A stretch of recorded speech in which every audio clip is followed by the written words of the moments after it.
মানুষ তার চিকিৎসার জন্য যে কোনো জায়গায় যেতে পারেন, যে কোনো ডাক্তারের কাছে কিন্তু এই পার্শ্ববর্তী দেশ মেডিকেল ভিসা পর্যন্ত বন্ধ করে দিয়েছে।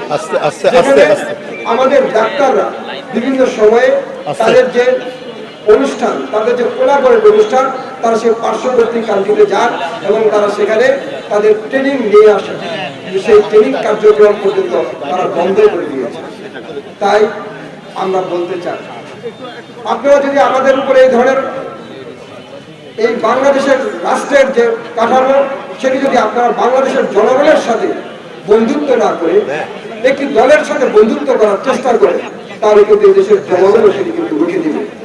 এবং পার্শ্ববর্তী দেশ থেকে যে সকল ডাক্তাররা আমাদের দেশে এসে চিকিৎসা কার্যক্রম চালান, তাহলে আমি BMDC Bangladesh medical and dental কাউন্সিলকে অনুরোধ করব, আপনারা অনতি বিলম্বে তাদেরকে পরীক্ষার মাধ্যমে, তারা যে সার্টিফাইড হতে পারে, সেই সার্টিফাইডের মাধ্যমে তাদেরকে চিকিৎসা করতে হবে।